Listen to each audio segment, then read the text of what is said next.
Okay, so we're getting the garden ready for the 2025 season, and so I'll walk you through what we've done already so you can see.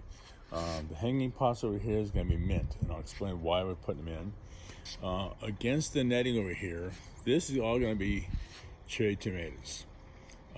Last season I tried growing 3 different types of tomatoes. I had Early Girl and Big Boy, and the cherry tomatoes are a great growing tomato, but they literally took over everybody else. So I think this year we're just going to be growing cherry tomatoes. And I'm doing this just so you guys, everyone can see how I prepare the garden.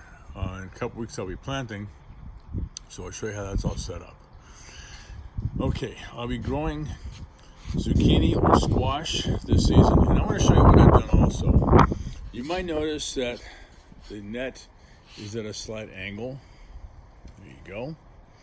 And the reason being is last season I was growing zucchini straight vertical, and that was really challenging. And I'll tell you what the problem was. I run into a problem of getting bees to be able to really find the flowers. So this season, I'm going to make it a little easier to have the flowers exposed so the bees can find them. And also I'll be planting lavender in front of the zucchini. Bees love the lavender, and so that's going to work out pretty well.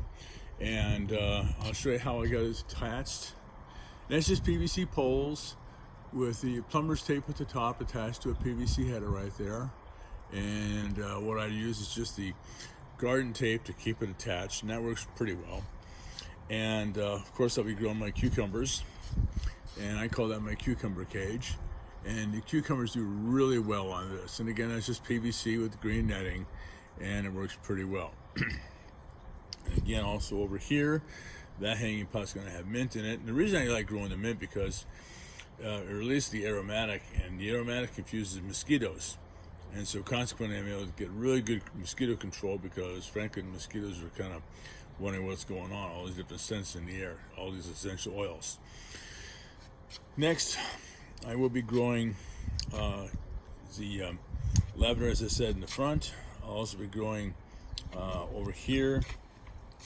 I'll have peppers, and I'll be having cilantro and some other really cool vegetables.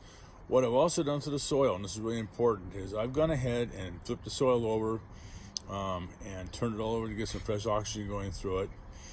You see the green tubing over here, which is my drip netting, so that's all out of the way. So we're expecting rain coming in tomorrow for a few days, so I wanted to have the soil completely exposed and opened up, and that way I have nothing here to interfere with the movement of water going through the soil, and it really is able to get it going. After I get everybody planted, I'll be giving updates, but I wanted to kind of give you an idea of how I get the garden going and the layout so you can see it. And so it should be a lot of fun this season, but that's what I do. And also in this soil, I put a lot of organic material into it. I use grow mulch, I use super phosphorus, and super phosphate is strictly for the root hair production and flower and fruit production. I also use, I'll pan back a little bit here for you. I also use blood meal, which is organic nitrogen. And if you've been watching my videos, as I mentioned, everything in this garden is done organically. So kind of give you an idea of how I'll be setting the garden up.